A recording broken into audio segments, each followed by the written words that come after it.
Escobar, soy estudiante de enfermería de segundo semestre y a continuación voy a exponer el tema de rutas metabólicas. Daré inicio con una pequeña introducción de metabolismo. Entonces, metabolismo quiere decir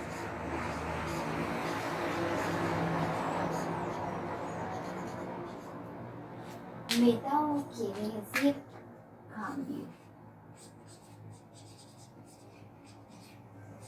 Mismo quiere decir cualidad.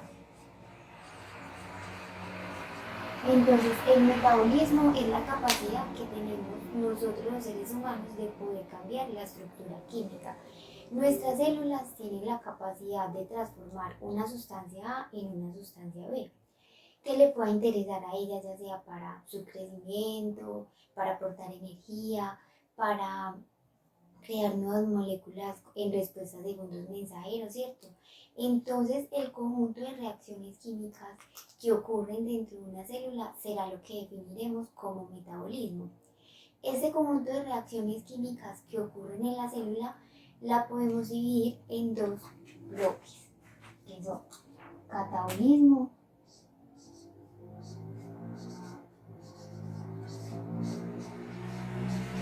y anabolismo.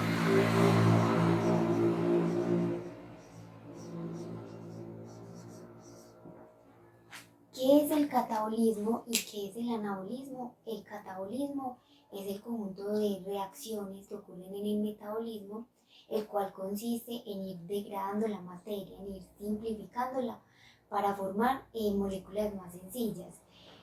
Cuando nosotros ingerimos estas macromoléculas combustibles, estas contienen energía. Por lo tanto, en este proceso del catabolismo, al ir despiezando la materia, vamos a obtener energía porque esa energía se va a liberar y nosotros la vamos a conservar formando moléculas de alto contenido energético, que es el ATP. En el transcurso de la captación y liberación de energía vamos a formar otras moléculas conocidas como transportadores electrónicos, que son el FAH y el NADH. Bueno, es importante agregar que una pequeña partecita se perderá en forma de calor. Esa energía que obtuvimos se va a gastar en la ruta anabólica. ¿Qué es el anabolismo? El anabolismo consiste precisamente en lo contrario. En el anabolismo se van a formar macromoléculas, se van a formar complejos celulares más o menos complejos que requiere la célula a partir de moléculas sencillas. Y como ya dijimos, para formar estas moléculas grandes se requiere energía que se va a aportar del catabolismo. Entonces es así como el catabolismo y el anabolismo son rutas energéticamente acopladas que dependen la una de la otra. Ahora, la economía celular está distribuida en reacciones químicas y organizadas perfectamente en lo que conocemos como rutas metabólicas. Además, estas reacciones químicas van a estar catalizadas por enzimas que, como sabemos muy bien, lo que van a hacer es agilizar las reacciones químicas, ¿cierto? Por último, diré que el catabolismo es una ruta oxidativa. ¿Por qué es una ruta oxidativa? Porque partimos de un sustrato que tiene los electrones, de un sustrato reducido que vamos a ir quitándole esos electrones, vamos a ir oxidando la sustancia, ¿cierto? Y el anabolismo es lo contrario. El anabolismo parte de una sustancia oxidativa que le van a ir añadiendo electrones, van a ir haciendo más compleja la materia. Entonces, por lo tanto, es una vía reductora. Ahora sí, daré inicio con las rutas metabólicas. Iniciaré con la degradación de la galactosa.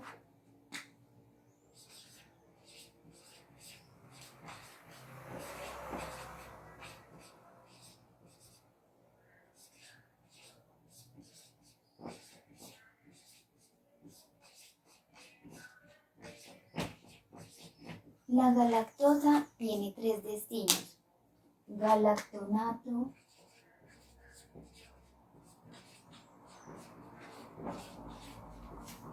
galacticol y glucógeno, que es el que nos va a interesar a nosotros, ¿cierto? Entonces, por ejemplo, nosotros nos tomamos un vasito de leche, ¿cierto? Entonces vamos a tener galactosa, galactoso-fosfato,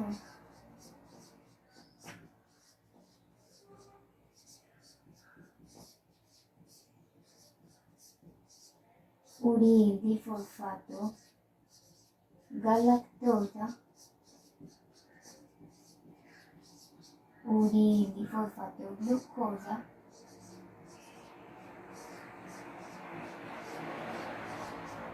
y glucógeno.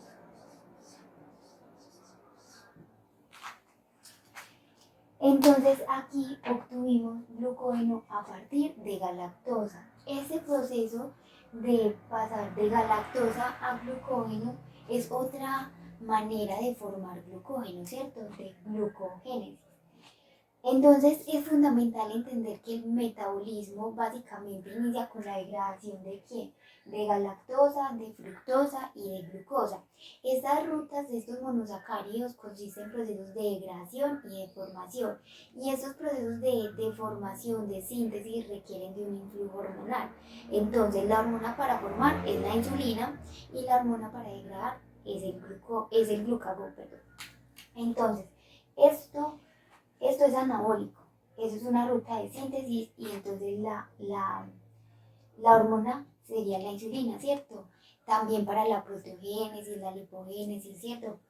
Ejemplo, glucogénesis va a ser la insulina y glucagón para degradar. Ahora vamos bueno, importante, en la ruta de la galactosa tenemos 3 enzimas, ¿cierto? Galactoquinasa, galacto-1-fosfaturilateasa y una epimerasa, ¿cierto?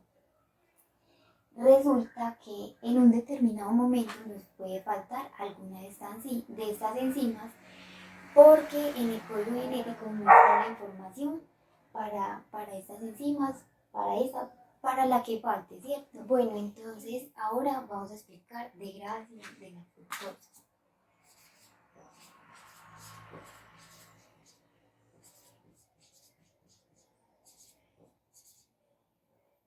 Se produce en el hígado y una leve porción en el músculo. Entonces, por ejemplo, nosotros nos comemos una fruta, ¿cierto? Entonces vamos a tener fructosa, fructosa-1-fosfato,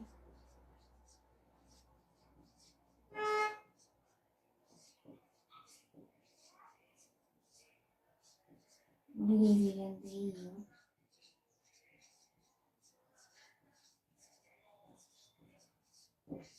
o dihidroacetona, dihidroxiacetona, gliceraldehído 3-fosfato,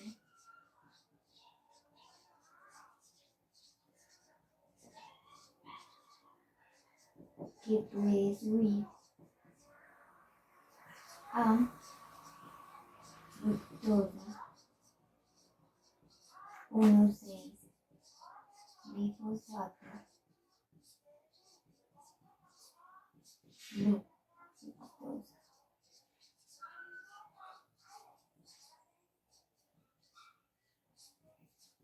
6-fosfato, glucosa 6-fosfato, glucosa 1-fosfato,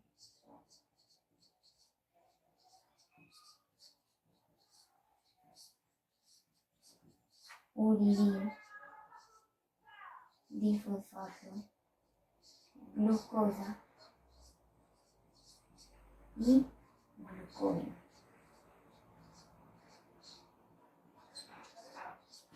Entonces, esta es la vía de la degradación de la fructosa. Fructosa 1-fosfato, gliceraldehído o dihidroacetona. Luego, gliceraldehído 3-fosfato puede subir a fructosa 1,6-bifosfato. Luego vamos a tener fructosa 6-fosfato, glucosa 6-fosfato, glucosa 1-fosfato, uridifosfato, glucosa y glucógeno, ¿cierto? Esa es la vía de la degradación de la fructosa. Resulta que en esta vía también hay 3 enzimas y si hay una deficiencia de esta se va a expresar una galactosuria. Que estas personas lo que va a pasar es que van a eliminar mucha fructosa en la orina. Eso también es un error innato del metabolismo. Ahora, otra característica de cuando faltan estas enzimas es que todos tenemos gran cantidad de mutaciones y polimorfismos en nuestra información genética, pero la tenemos inactiva y por eso no se manifiesta la enfermedad. Entonces, ¿cómo se presenta una galactosemia o la fructosuria? Cuando nos encontramos con una persona que tiene el mismo polimorfismo, se activa la deficiencia y entonces en esa unión, el bebé que nace de esa unión va a ser autosómico recesivo y va a manifestar la enfermedad, ¿cierto? Este diagnóstico de estas enfermedades se hace por bioquímica. Nos falta la de la glucosa.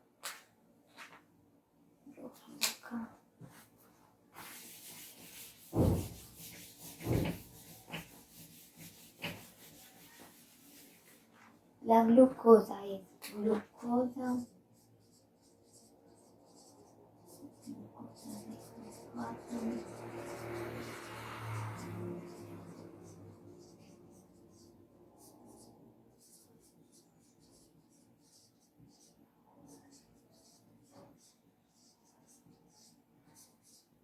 Uridifosfato, glucosa y glucógeno.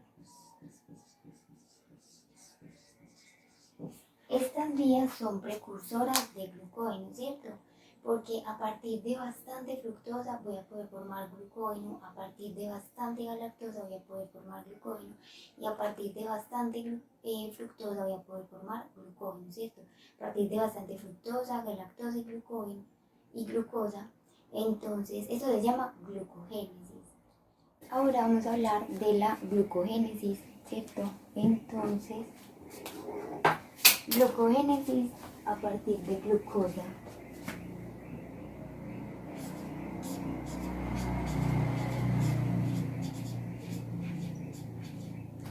Entonces vamos a tener glucosa,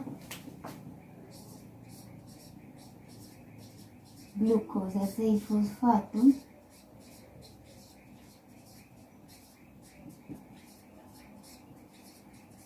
glucosa 1-fosfato,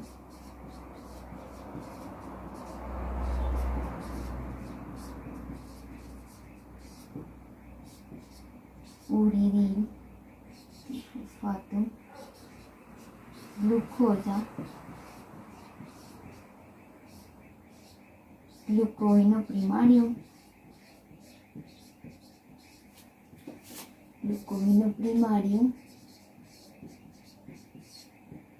y glucógeno.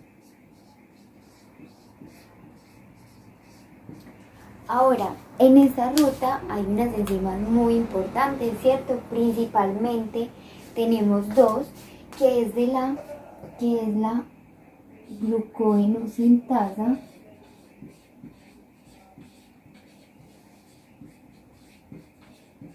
y la enzima ramificante. Ya vamos a explicar por qué son tan importantes. Bueno, tenemos que acá también está la hexoquinasa, la glucoquinasa, que requieren magnesio, ¿cierto? Glucosa, ATP. Acá la enzima es la mutasa, requiere magnesio.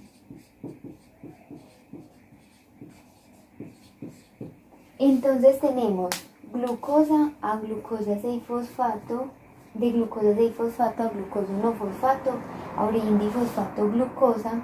Ahora, este glucógeno sintasa, esta enzima va a unir las unidades glucosílicas, ¿cierto? Y nos va a formar glucógeno primario Y esta enzima ramificante, acá mediante enlaces alfa 1,4 va a unir esas unidades glucosílicas y la enzima ramificante le va a poner las ramas al glucógeno, ¿cierto? Mediante los enlaces alfa 1,6. Entonces, esta es la ruta de la glucogénesis. Entonces, toda la secuencia de pasos que median las enzimas es regulada por hormonas. Las hormonas que estimulan el catabolismo y el anabolismo son catabolismo,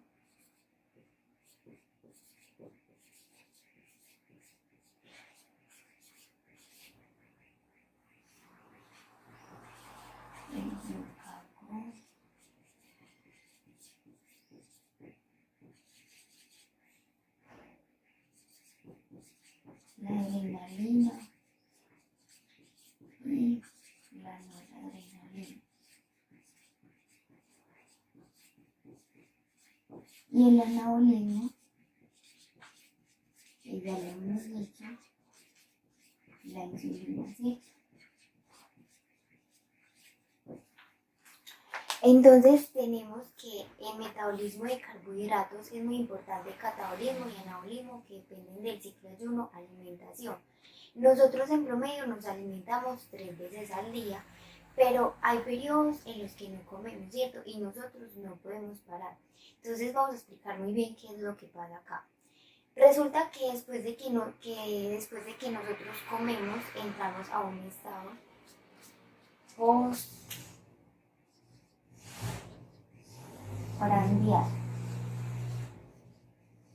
Después de que nosotros consumimos los alimentos, entramos a un estado postprandial, ¿cierto? Entonces nosotros comemos, se activa la cascada digestiva, van los nutrientes y una vez que lleguen esos nutrientes a la sangre, va a aumentar la glicemia,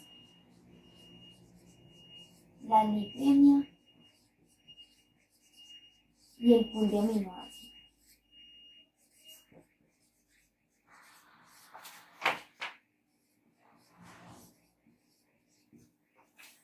¿Qué tanto van a aumentar? Esto depende de lo que nos provean los alimentos que consumimos.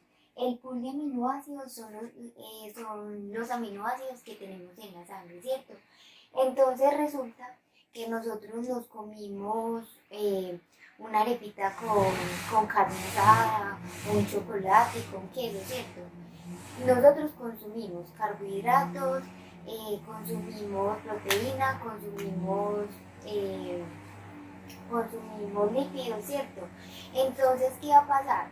Después de que nosotros ingerimos esto, 5 minutos después va a aumentar la glicemia. Y lo que va a hacer la insulina es que va a mandar a recoger ese azúcar para llevarla a los tejidos. Entonces, ese proceso dura más o menos 3 horas. Esto es el estado postprandial. Eso es lo que dura el estado postprandial, aproximadamente 3 horas. Ahora, en el estado postprandial es determinante e influye demasiado la insulina porque en ese estado vamos a formar cosas, ¿cierto? Además de que en este estado, cuando consumimos alimentos se dispara la glucogénesis, ¿cierto? Entonces, este estado postprandial es una etapa por excelencia para la glucogénesis. Es acá en ese estado donde se almacena el glucógeno, ¿cierto? Entonces, resulta que ahora vamos a suponer que ya es mediodía, que ya es la hora del almuerzo, pero no hay opciones de comida. Entonces, ¿qué va a pasar? Va a pasar que vamos a entrar en una etapa de ayuno temprano. En una etapa de ayuno temprano,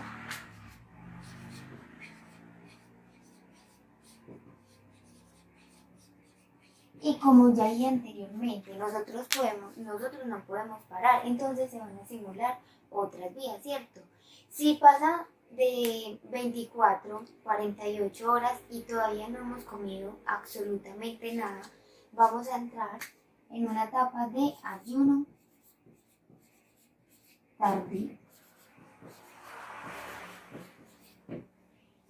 puede durar semanas, ¿cierto? Pero como he dicho, se van a simular otras vías, porque nosotros tenemos unos rangos muy estrictos y es que los niveles de glucosa no pueden ser menor a 70 decilitros, deben estar entre 70 y 100 decilitros, ¿cierto?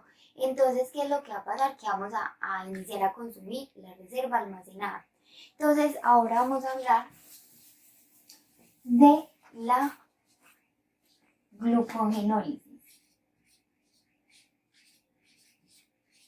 de la ruta de la glucogenólisis. ¿Qué quiere decir glucogenólisis? Tenemos glucógeno y lisis, o sea, ruptura del glucógeno, ¿cierto?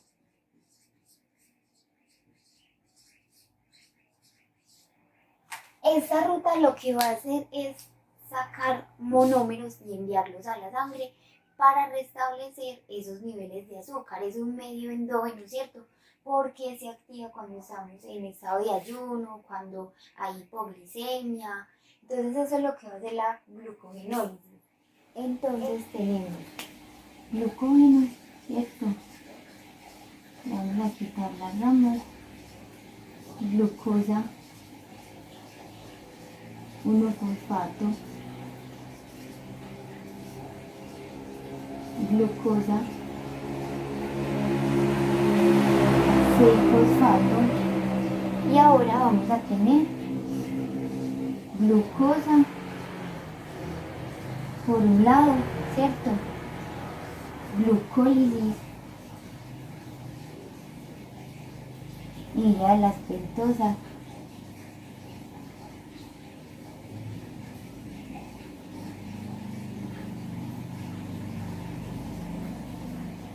Entonces, glucólisis se va a formar piruvato y si hay buen oxígeno o si hay poco oxígeno vamos a tener lactato, ¿cierto? Buen oxígeno vamos a tener ciclo de Krebs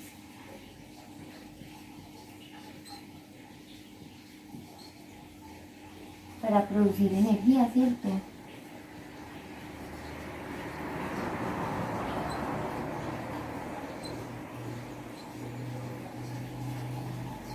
Glucosa para todos los tejidos que la necesiten,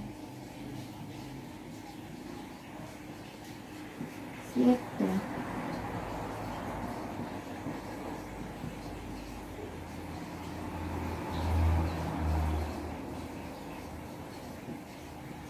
Y vamos a tener de la fruta para formar pleosa, N, A, D, P, H, ¿cierto? Entonces esta es la ruta de la glucogenólisis, ¿cierto? Depende de lo que requiera el organismo. Acá tenemos entonces las enzimas, ¿cierto? La fosforilasa, que le va a quitar las ramas al glucógeno, ¿cierto? La fosfoglucomutasa, glucosa y fosfato, ya depende de glucólisis, entonces fosfato, ¿cierto? O la glucosa para los tejidos. Ahora, algo muy importante que debemos tener en cuenta es que el glucógeno se almacena, ¿cierto? Pero este glucógeno debe ser degradado, él debe gastarse porque si no va a ser glucogenosis y esto va a expresar patopatías, hipoglicemia, ¿cierto? Entonces eso nos va a traer alteraciones de la fuerza, alteraciones musculares. Entonces ese glucógeno se debe gastar. Bueno, es importante agregar que la glucogenólisis la activa el glucagón en el hígado, la epinefrina en el músculo y la inhibe la insulina. Ahora vamos a hablar de la ruta de la gluconeogénesis.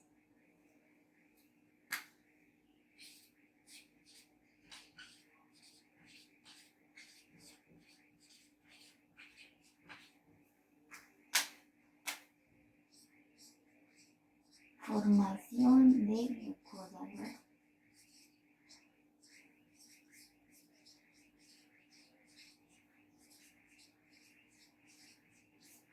La gluconeogénesis se produce en el músculo cuando estamos en estado de ayuno, cuando hay hipoglicemias, es un medio endógeno para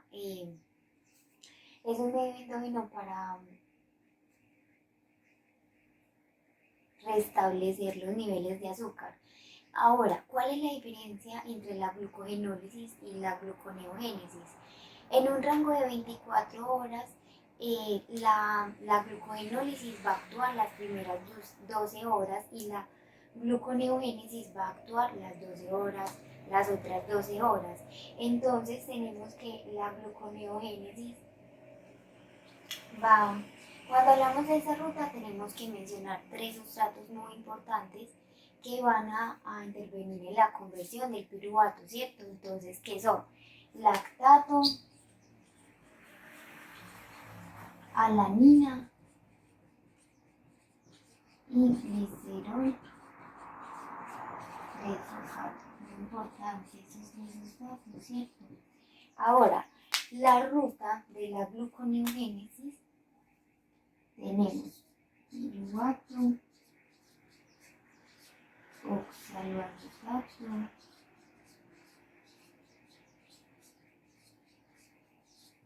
fosfoliopiruvato,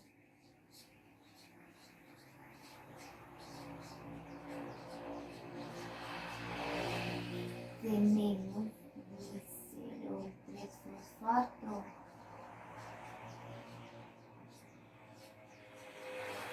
tenemos glicerol 3-fosfato, bueno, fructosa,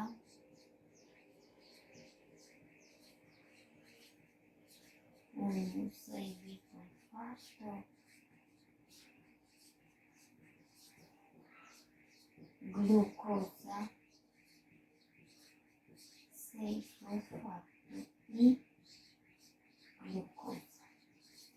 Entonces, esta es la ruta de la gluconeogénesis.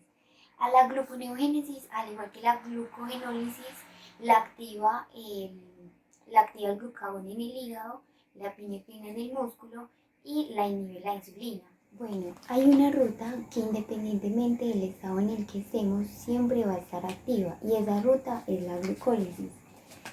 ¿Qué quiere decir glucólisis? Glucosa, azúcar, ¿cierto? Lisis es ruptura. Entonces la glucólisis es la degradación de la glucosa. Ahora, tenemos que esta ruta va a iniciar en glucosa y va a producir piruvato. Además de que la glucólisis se produce en el citoplasma de todas las células, va a oxidar a la glucosa para obtener energía, ¿cierto? Es decir, ATP. Es una ruta que pues tiene 10 pasos, de los cuales 3 son irreversibles. ¿Qué quiere decir irreversibles? Que aquí en esos pasos se controla la velocidad de la ruta. Irreversibles porque se tiene una enzima en un sentido, la cual no puede hacer que se vuelva de paso, entonces se necesita de una enzima distinta, mientras que en los reversibles una misma enzima puede funcionar direccionalmente en los dos sentidos, de arriba hacia abajo. Bueno, explicando en mayor detalle cómo se controla la velocidad de la ruta.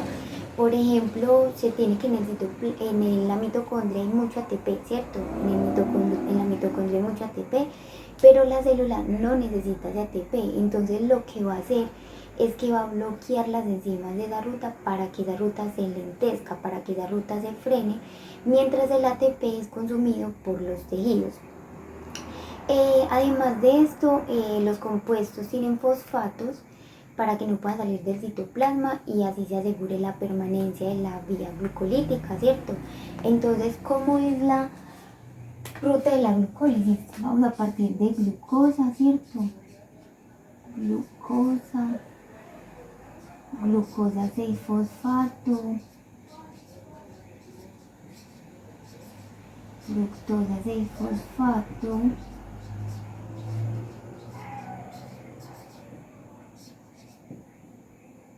fructosa 1,6-fosfato, fructosa 1,6 bifosfato, acá, gliceraldehído, 3-fosfato,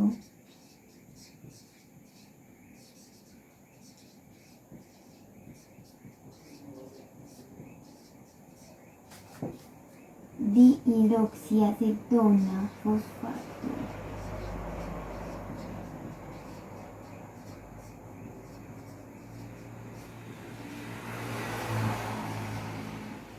Acá va a haber una interconversión. ¿Cómo así? Una interconversión es que yo a partir de dihidroacetona puedo tener gliceraldehído 3-fosfato y viceversa. Entonces vamos a quedar con dos moléculas de gliceraldehído 3-fosfato. Y desde aquí en adelante se nos van a producir dos moléculas de todo. Entonces 1,3 bifosfato, 3-fosfoglicerato, 2-fosfoglicerato, 2-fosfoglicerato,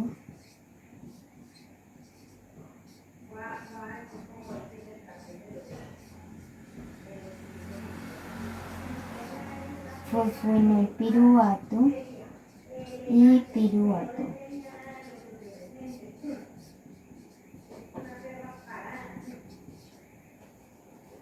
Y piruvato.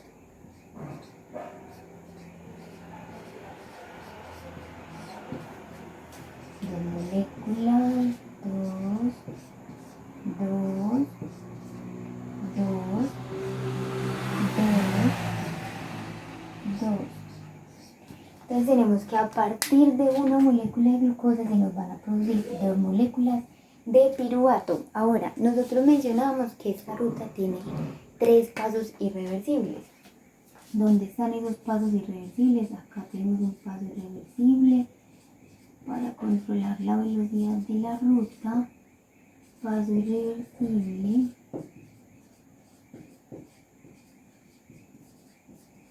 Y el último paso irreversible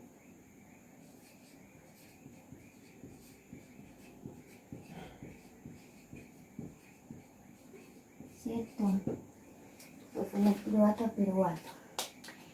Enzimas tenemos la hexoquinasa y glucoquinasa.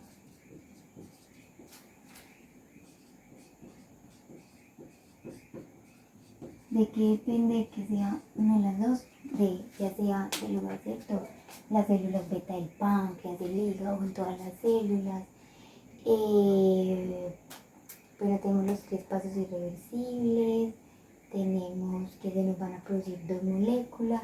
Bueno, algo muy importante es que en la vía de la glucólisis no nos puede faltar ni una enzima a comparación de otras vías porque no es compatible con la vía. El ser humano no sobrevive. Tenemos que, acá están los pasos irreversibles, ¿cierto? Pero acá tenemos un paso energético, porque se nos va a reducir la nicotinamida del nucleótido, ¿cierto? Acá sabemos que a partir de nada se nos producen 3 ATP, de 1,3 bifosfoglicerato a 3 fosfoglicerato se produce un ATP, acá se nos produce agua. Acá en este paso vamos a tener que el ADP se convierte en ATP, ¿cierto? Y esto es lo de la vía de la glucólisis. Recordemos que la vía de los carbohidratos más importantes. Bueno, la láctico deshidrogenasa es una ruta metabólica anabólica, es decir, sin oxígeno, se produce en los glóbulos rojos, que recordemos que ellos no tienen mitocondrias, y en el músculo en ejercicio. Cuando nosotros hacemos mucho ejercicio, formamos ácido láctico porque la demanda de oxígeno es mayor. Entonces vamos a tener piruvato, lactato. Recordemos que ese ácido láctico es el que acidifica el músculo, el que nos produce el dolor. Pero ese ácido láctico se puede volver, es reversible y se puede volver y convertirse en energía. Entonces es un regulador de los metabolitos de que está usando el músculo en el ejercicio. Bueno, ahora vamos a explicar el ciclo de Krebs. El ciclo de Krebs se produce en la mitocondria, es una sucesión de reacciones químicas que forman parte de la respiración celular en todas las células aeróbicas, es decir, en presencia de oxígeno. Cuando digo todas las células, pues son todas menos los glóbulos rojos, porque como ya hemos dicho, ellos no tienen mitocondria, ¿cierto? Entonces ellos entran a glucólisis anaeróbica. El ciclo de Krebs, lo que es la glucólisis, es un ciclo de suprema importancia porque aquí es donde se produce la energía. Entonces vamos a ver lo que sería el ciclo de Krebs. Entonces sería, yo tengo mi acetil, ¿cierto? Que se une con el oxalacetato y me forma citrato. Este citrato me forma ese citrato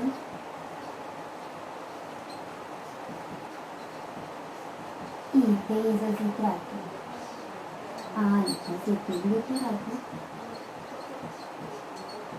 es un paso energético, ¿cierto?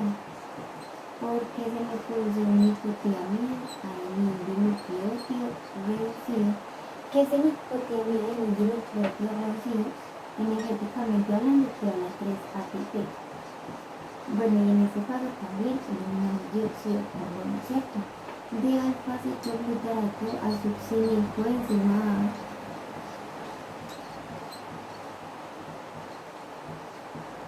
se produce otro NAC, ¿cierto? De succinil coenzima A succinito se nos va a producir un guanosin trifosfato, que este guanosin trifosfato equivale a un ATP. Ahora, de succinato a fumarato se nos va a producir un cloradenil dinucleótido reducido, que es equivale a 2 ATP. De fumarato a malato, de malato a oxalacetato,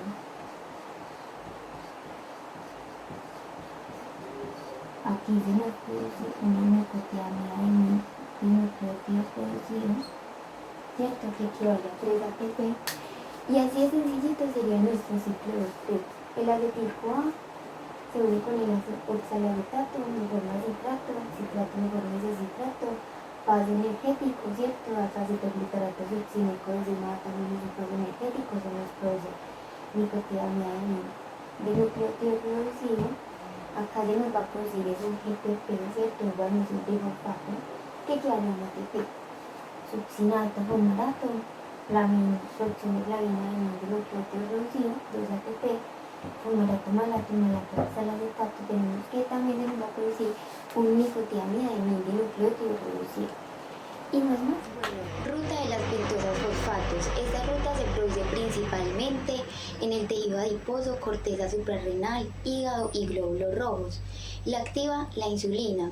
Resulta que cuando nosotros comemos existen dos fases, una fase oxidativa que es irreversible y una fase no oxidativa que es reversible. Ahora vamos a explicar muy bien lo de la fase oxidativa y lo de la fase no oxidativa con el siguiente esquema. Claramente se produce en el citosol de las células, ¿cierto? Esta ruta es muy importante porque se genera ribosa y además genera un intermediario que es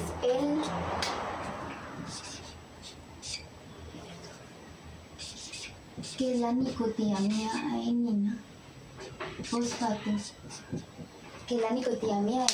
fosfato, ¿cierto? Reducido. Este intermediario es muy importante porque se necesita para la síntesis de diferentes lípidos, como por ejemplo el colesterol. Además de que también es importante porque porque participa en la ruta del glutatión y lo que hace es proteger a las células, como por ejemplo los glóbulos rojos. Entonces ahora sí, la ruta de las pentosas fosfato. Entonces tenemos glucosa 6-fosfato glucosa, 6-fosfato,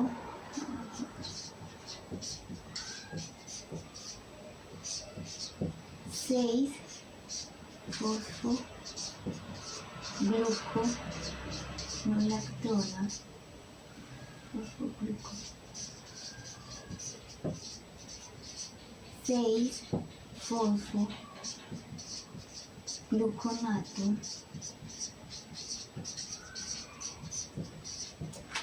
ribulosa, 5-fosfato,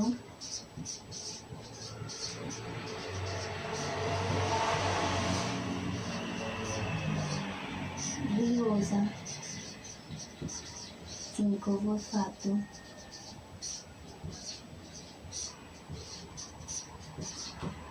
este paso es el más importante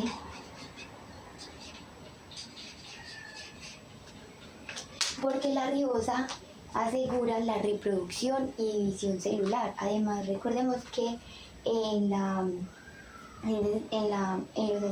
formación de los ácidos nucleicos se necesita ribosa y desoxirribosa.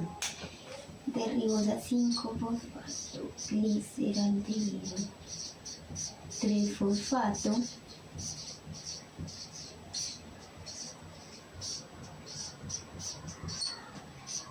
fructosa, 6-fosfato,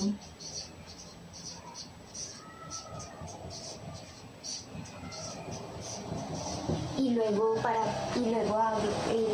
convertirse en fructosa 6-fosfato, para convertirse en glucosa o para volver a glucólisis y producir energía.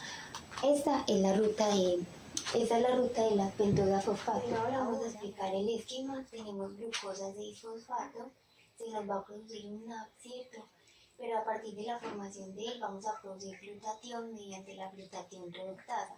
Después tenemos la 6-fosfogluconato, tenemos liberación de dióxido de carbono, igualmente se produce nicotiamina, adenina y nucleótido fosfato reducido para que mediante precursores como el acetil-CoA se produzca la biosíntesis energética, ¿cierto? Y se produzcan ácidos grasos y esteroles.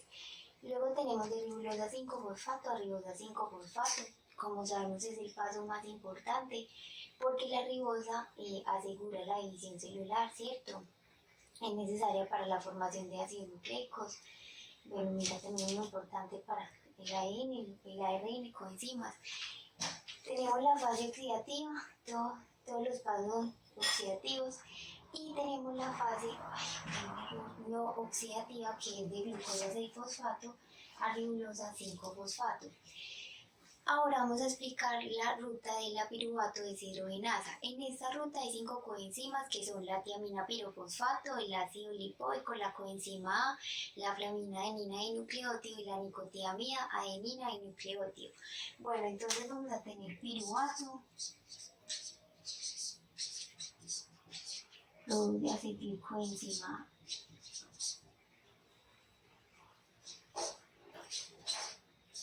¿Cierto? Acetil-CoA. Ese paso es muy importante porque aquí convergen muchas rutas, ¿cierto? Como la glucólisis, la degradación del lactato, la glucogenólisis. Entonces vamos a tener que este es un puente, un punto clave para producir energía entre la glucólisis y ciclo de Krebs, ¿cierto?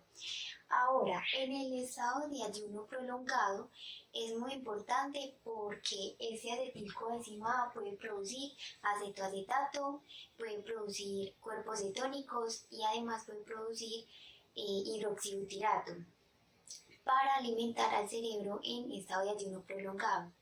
Además de esto, el acetilcoenzima A puede formar, cuando nosotros comemos, ¿cierto? Consumimos comida de más, este acetil-CoA lo que hace es formar ácidos grasos.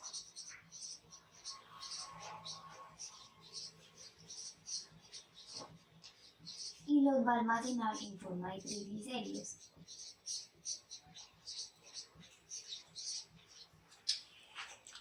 Bueno, además este acetilcoenzima también puede producir colesterol, ¿cierto? Entonces ahora vamos a explicar el complejo de la piruvato deshidrogenasa. Complejo porque son más de una enzima, son varias, que tenemos la Piruvato deshidrogenasa.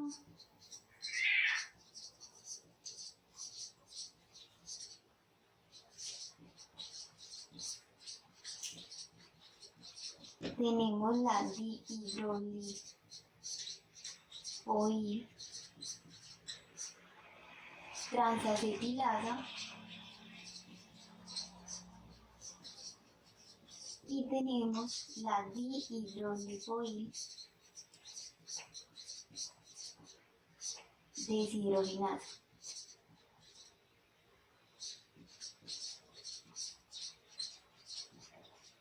Bueno, que también puede ser E1, E2 y E3. Entonces, ahora vamos a explicar la ruta de la piruvato deshidrogenasa en detalle, ¿cierto? Que es muy sencillita. Entonces vamos a tener a la primera enzima, que es la piruvato deshidrogenasa.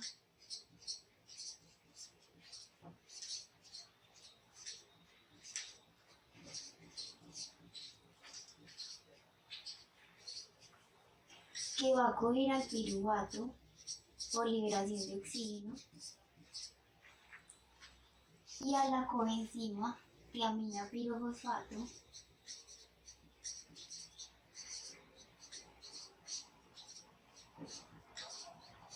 y me va a formar hidroxietil tiamina pirofosfato.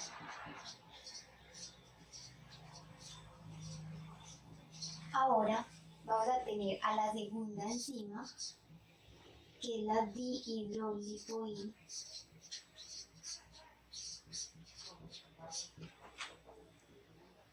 transacetilasa,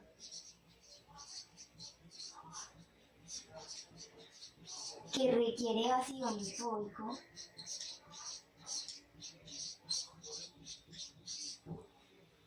y me va a formar la dihidrolipoamida la acetil dihidrolipoamida, ¿cierto? Bueno, entonces aquí en este proceso entra la coenzima A y me va a producir el acetilcoenzima A. Entonces los hidrogeniones que se producen a partir de la dihidrolipoamida son transferidos gracias a la dihidrolipoamida deshidrogenasa, ¿cierto? A la flavina adenina dinucleótido reducida y posteriormente a la nicotiamina adenina dinucleótido reducida para que vaya a cadena respiratoria y a fosforilación oxidativa, ¿cierto? Así de sencillito. Entonces vamos a partir de piruvato y vamos a llegar a acetil-CoA. Bueno, entonces por último vamos a explicar el balance energético, que es muy importante y muy sencillo. Entonces tenemos que en la glucólisis vamos a tener 2 ATP, teniendo en cuenta lo que gastamos y lo que ganamos. Entonces vamos a tener 2 ATP, se nos producen 2 NAD. Recordemos que un NAD energéticamente equivale a 3 ATP. Entonces en total vamos a tener 8 ATPs. Ahora, en la conversión de piruvato en acetil-CoA, vamos a tener quinicias de glucosa 6-fosfato, ¿cierto? Pero desde el paso de gliceraldehído 3-fosfato se nos van a producir 2 compuestos. O sea que finalmente vamos a tener 2 piruvatos, ¿cierto? Entonces, ese piruvato, en la piruvato deshidrogenasa, vamos a tener 2 acetil-CoA, ¿cierto? Entonces, estas se nos van a producir 2 NAD que equivalen a 6 ATP. Ahora, en ciclo de Krebs, tenemos 2 acetil-CoA, ¿cierto? Entonces de acetil-CoA, oxalacetato, vamos a tener 2, 2, 2, 2. Entonces vamos a tener que se producen 3 ATP, pero como son de 2, vamos a un total de 6 NAD para un total de 18 ATP, equivalen a 3 ATP los NAD. Ahora, de succinilcoenzima A succinato se nos produce un ATP. Tenemos 2, o sea, vamos a tener 2 ATP porque un GTP equivale a un ATP. Y por último, de succinato a fumarato, tenemos un FAT por 2, 2 FAT. Cada FAT energéticamente equivale a 2 ATP, un total de 4 ATP. Entonces, glucólisis 8 ATP. Vamos a tener más 6 ATP son 14 y 18, 32, 2, 36, 32, 34 y más 4, 38 ATP en total y eso es todo el balance energético.